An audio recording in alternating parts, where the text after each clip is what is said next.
Hey guys, I know it's been a while, but we're finally back with another video. It took a bit of scheduling and all that, but Dr. Flynn's going to go over, just do kind of a re-review of what was up with my body, and then from there we can talk about what I did to kind of progress and what I'm currently doing to keep that progression going. So Dr. Flynn? Great, so this is Danny's original x-rays. Came in with a few different symptoms, but we don't adjust symptoms, we adjust what we find with outpatient exam and x-rays.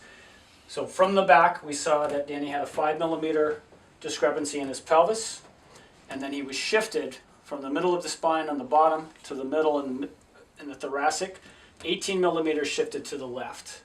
Then there was a very significant, another shift to the left, another 16 mm here.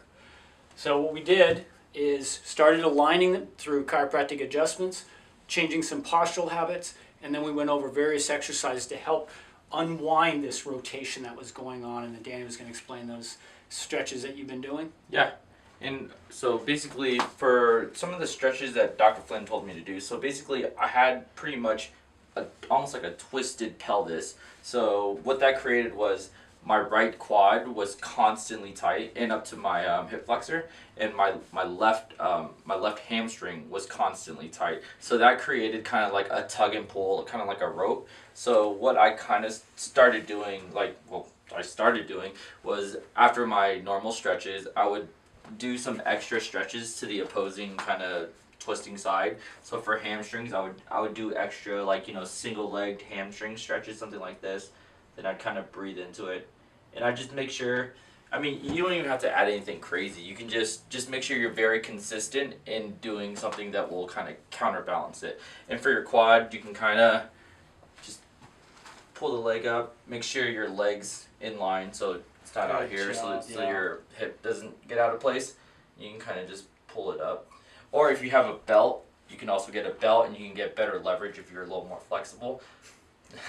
Yeah, this isn't doing too much for me, but yeah, this is pretty much what I do every night. After my full body stretches, where I kind of symmetrically stretch out myself, I do these to kind of further stretch myself, and I also, like my last video, I do traction. Try to do it every single night, just because the neck is like almost, I don't want to say almost impossible, but it's very, very difficult to kind of reverse, just because habitually we're like this, and I'm an extremely active person, and for an active person actively trying to fix it, it's very stubborn, even though progress is showing. But like, you would think it would be faster, but just that neck issue is like, it's very difficult to reverse. So we're going to go over that in just a second. Oh yeah. Where your neck started with from the side, and then where it is now. Yeah.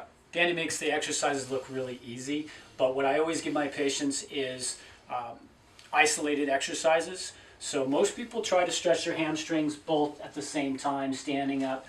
But if you sit down and you try one at a time, you'll notice that one typically is going to be a lot easier than the other, and you're going to want to get them even. So Danny's low side, his left hamstring was tighter than his right.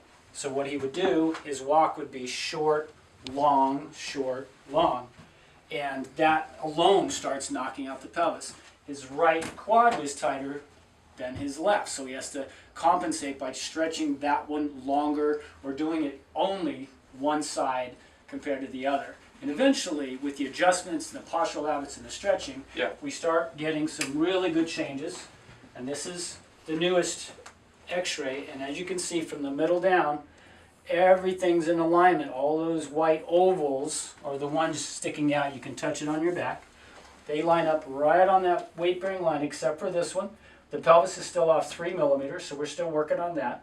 But it's definitely moving better, much more aligned, and even on Danny's, I don't know what you call the back picture when you're posing. Oh yeah, we can probably edit that in and just show them too. That'd be great, because you can see the curve really straightening out, even not x-ray, but just looking at your back. Yeah, and like with x-rays, you can tangibly, especially with like your measurements stuff, you can kind of have a tangible idea of how crooked it is, but to be able to just visually see it when someone's just like regular is kind of, it's funny. Someone, my buddy of mine actually made a comment and was like, do you have like, is something wrong with your back? I'm just like, no, nothing's wrong with my back. And then lo and behold, there's like, There was something wrong just with that looks like something's broken. Yeah, but look at the difference there, and this is standing, lock-kneed. Yeah. You're 18 millimeters shifted to the left, and now you're right in alignment. So great progress there.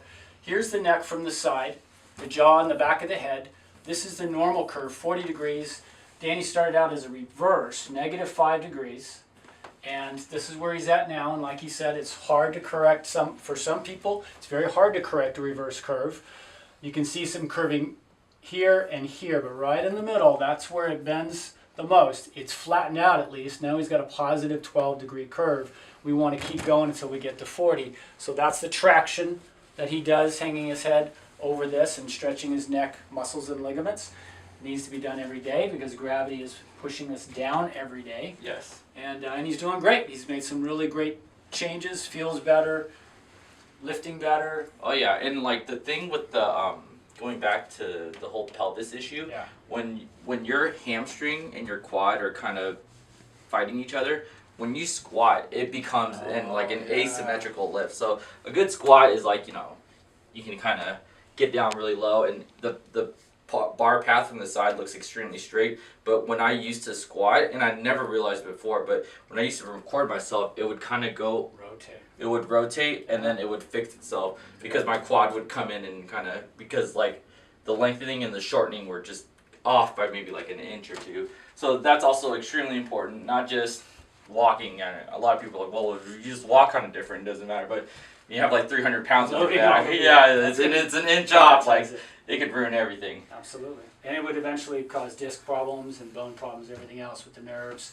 Exactly. down the road. So glad we caught it when we did. Yeah, exactly. And like, weightlifting is supposed to improve you. So if you kind of have like a small mess up, it can kind of be counterintuitive overall. Absolutely.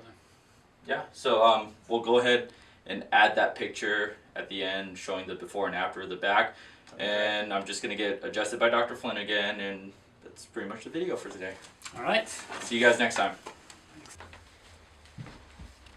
This one we had trouble with last time. I want you to do this. Put your hands here. When I say now, drop them down. Okay. All right. Breathe in. Breathe out. And now. Let's try that with both hands this time. And out. And now. There it is. Wow. All right. One more. And out. Good. Oh, that top one worked. A little distraction technique. Let's have right side up. Okay. Little Jedi mind trick. Alright. Breathe in. Oh. There it is. Do you feel like your muscles are getting more symmetrical when you stretch them now? Yes, absolutely. Easier. Good. That's getting easy. Alright. Stoked the upper one got. Yeah. It's definitely better today. Yeah.